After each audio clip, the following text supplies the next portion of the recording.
Hello and welcome to another video where we are doing a 1-year ownership report on my C55 AMG as well as a detail here at Auto Care Center. Now they are car enthusiasts, as you can see by the M3 standing beside there. I also saw a Lumina hiding. They will take care of your car. They'll clean it, they'll tint it, they'll rubberize it, they'll do a wide variety of things. So let's jump into a quick detail and then I'll give you an ownership report. 1-year ownership report. Yes, it's been a year since I've bought this car. It's actually been a bit longer. It's been a year and 2 months thereabouts. And what a roller coaster journey it has been. It has been quite the adventure. So as you can see, the 55 is properly dirty, or well, this is properly dirty in my eyes. It's got a bunch of dirt. You can see the wheels are dirty. It's got some watermarks on it. The roof is quite fine actually. The rear wheels are nice and dirty. And something that I struggle with a lot, and I'm sure other 55 owners will agree, is the rubber buildup from your tires. Now, this is my weekend car, so I do thrash it. When I drive it, I thrash it. I put about 10,000 Ks on it since I bought it, and it's locked for whatever reason. It's probably me. There you go. The interior is rather clean. However, floor mats are dirty.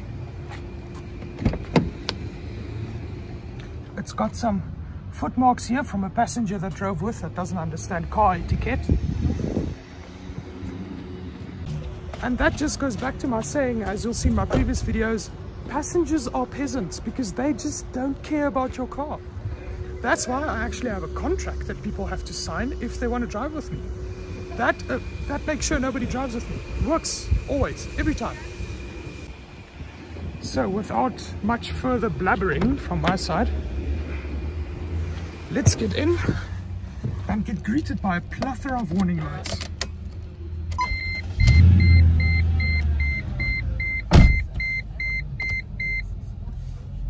We've got an ESP fault, and usually it says number plate light's not working. There we go. And the check engine light. Oh, the story of my life. So first off, we are going to start with an underbody wash.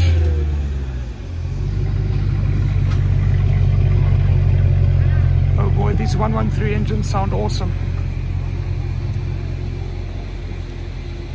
As you can see, they are very busy here. Back there I saw some nice cars hiding out. We have a CLA and a Lumina.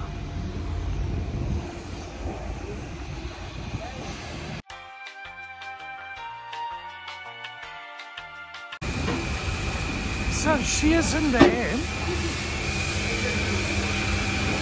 So I do have a center resonator delete as well as a secondary cat delete.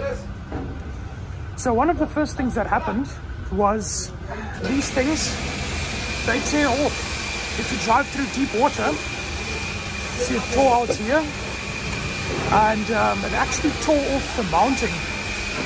You can see right there, tore that straight off. But what I'm happy to see is that it looks somewhat clean. You can even still see the factory stickers on there. The rear crank seal does leak, but what Mercedes doesn't. Going to the back. Oh. Yeah, so this is another complaint. Tires just don't last. That one's doing a lot better, but this is not good. This year I recently had medium blasted so that it looks nice and fresh. And you can see the whole rear subframe was actually replaced not too long ago, with control arms and all. So what we're doing right now is the whole underbody gets a cleaning with degreaser. From the front to the back. Yes, don't get it in your eyes. That's not good. But from the front to the back, it's being nice and clean.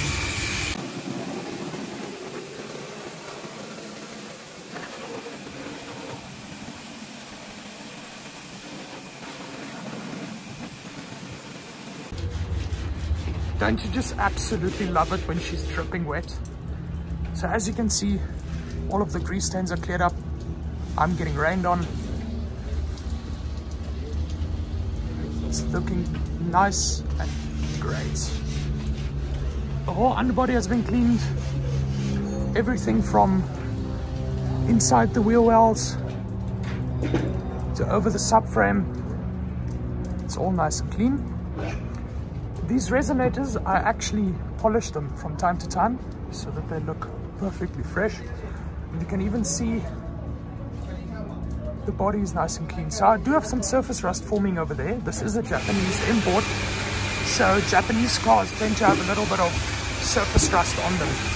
But if you look at the front, there's no rust, no corrosion, absolutely nothing.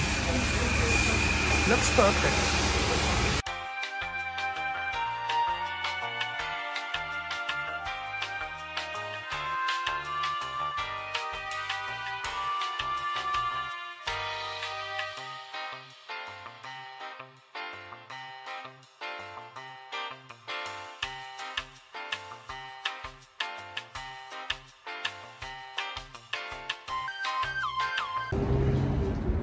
So we're over at the third step, giving her a manual wash, because people who put cars in machines are just idiots. Scratches up the paint and so.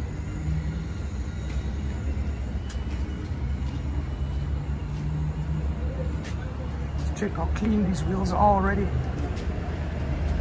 And we haven't even touched them yet.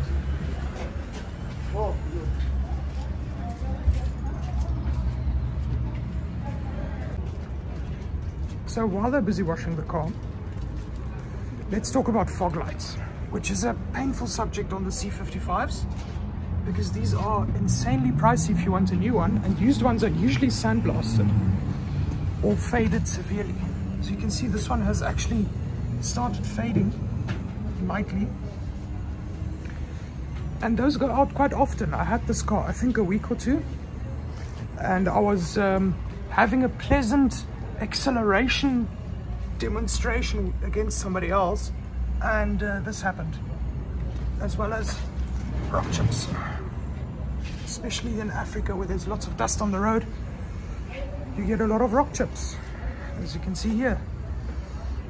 So the only part of this car that's actually painted is the front bumper. So when I got the car during transport, they actually tore it all the way up. And as you can imagine, getting these new are hen's teeth. And this is one of 4 in our country. So there aren't really any part-out cars. So I had it repaired, and they did a really good paint job. There are no fish eyes. This side is a little bit dirty, but there are no fish eyes, nothing. Really, they did a great paint job on that. Net sê ek kan begin.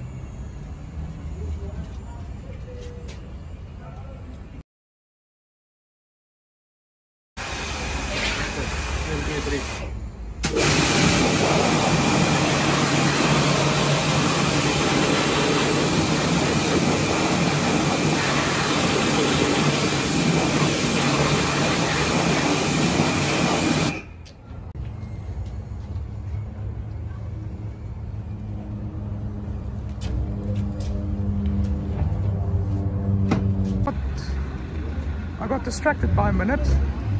8050 with an AMG badge. Don't be that guy. So I'm someone, my exhaust pipes have to be severely clean. So they always scrub my exhaust very nicely.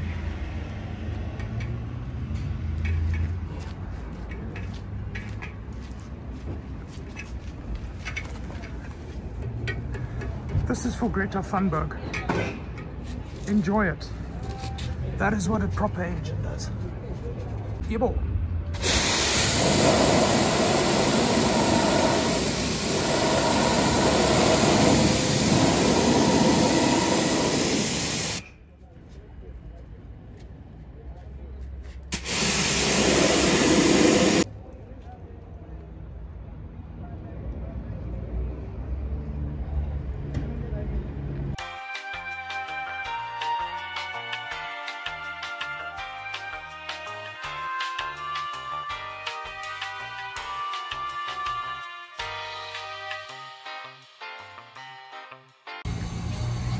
So we are now in the middle of the drying process. Now what you'll see on my car is you'll find a bunch of these swirl marks. Unfortunately, the car came with those. However, I'll have a separate details or separate video soon of a paint correction where the whole car will be paint corrected from the front to the back. First I have to do some paint work. It does have some imperfections, like for example here I tried touching it up. Same with here, I still need to flatten, polish that. But we also have down here from transport, and we have a stupid as dent on the bonnet right there, which all has to be taken care of. But that is for a separate video somewhere this year, hopefully still after I buy some new Pirelli P0s. Now that she's dried to hit the back, you can really see this is another one of my attempted spot repairs. All of that nasty rubber and dirt from the back is gone. Especially my AMG badge is sparkling. So the drawback of Japanese cars is industrial fallout, which you'll see there in between the letters. I tried to clean them as good as I could. That's one of the drawbacks, and unfortunately in all the nooks and crannies, you even see here under the taillight, that stuff is a bugger to get out. It is really a bugger.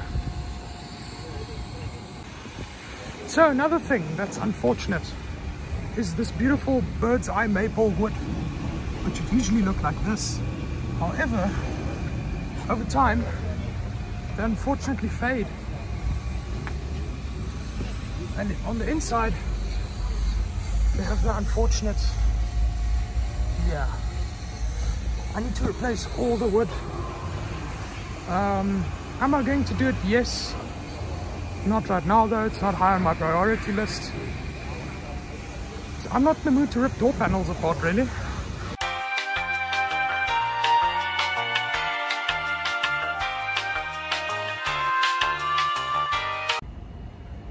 So there we go, the finished result. A beautifully clean C55.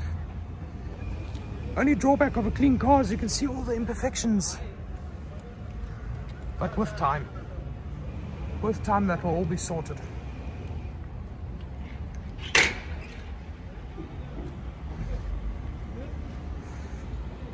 Inside is also beautifully taken care of.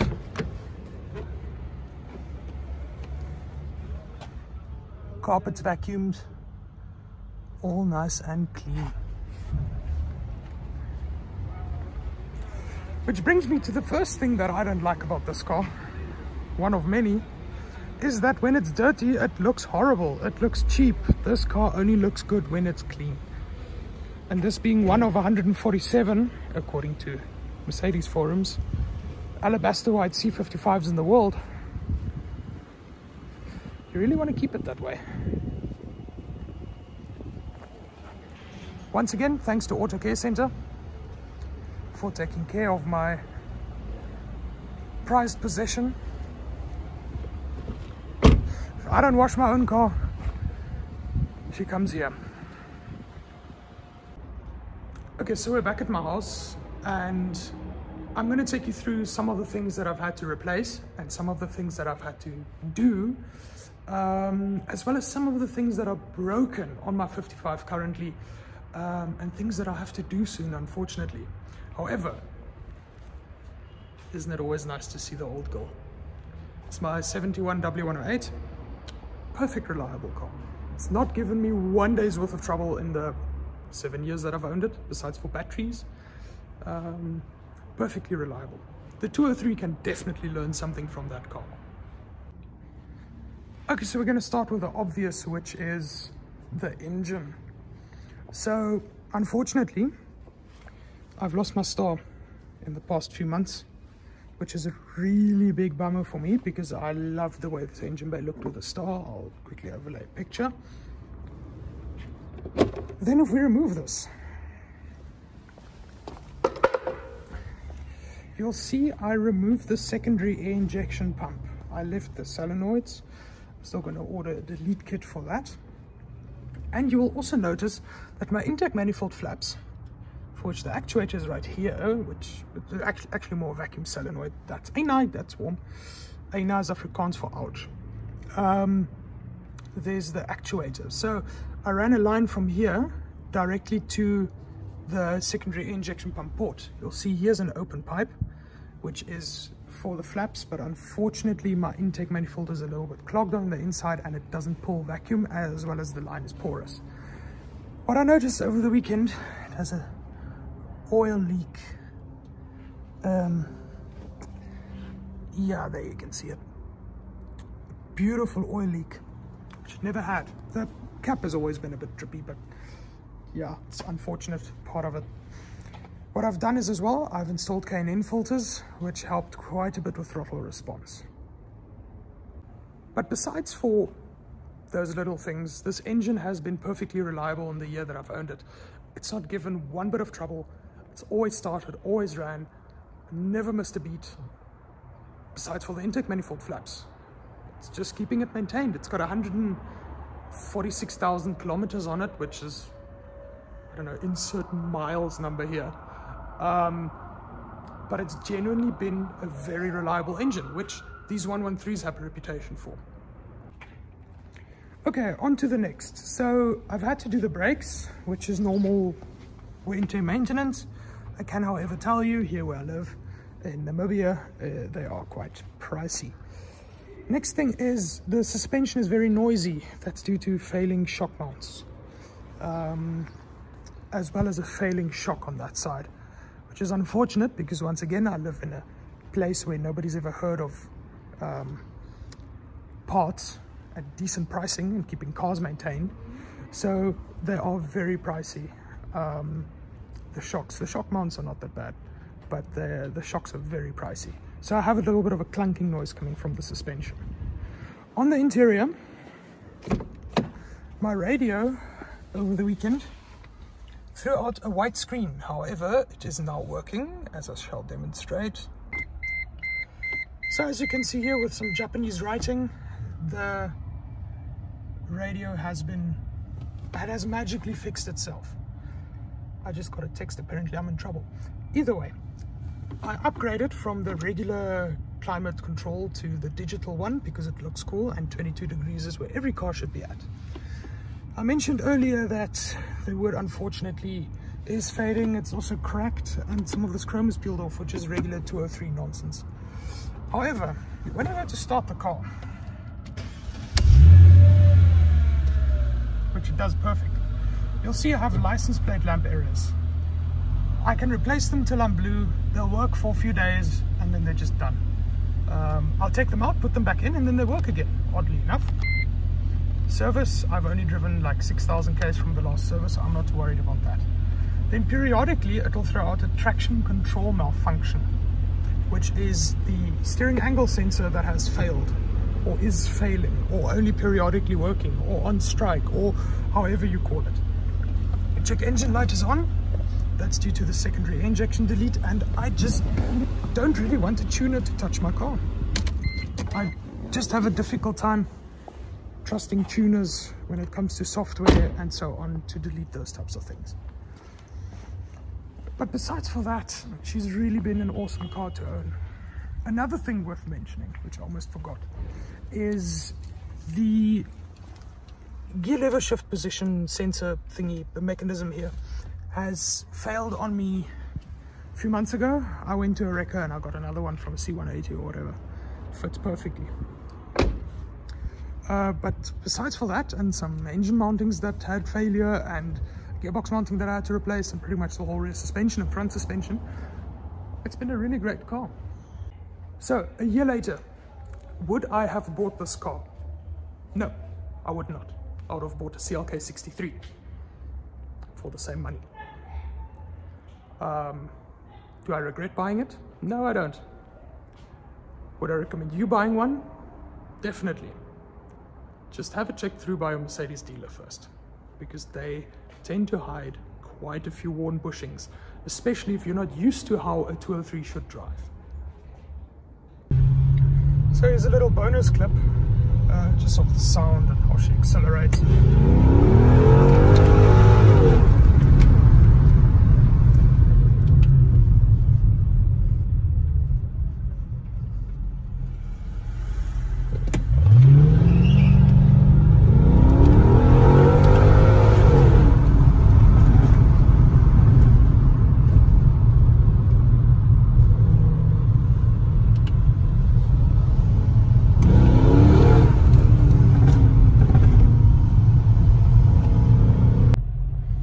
thank you once again for taking the time to watch probably a rather boring video. But I hope that it helped up to a point to make you decide whether you actually want to own one of these cars. Of course, maintenance struggles will vary from region or country to country, but generally speaking, it's been a pleasant experience thus far. And the 55 range is definitely a very underrated car when it comes to tuning, when it comes to a large variety of things. So definitely check out parts availability, parts pricing and so on in your region before purchasing one. Have a great day.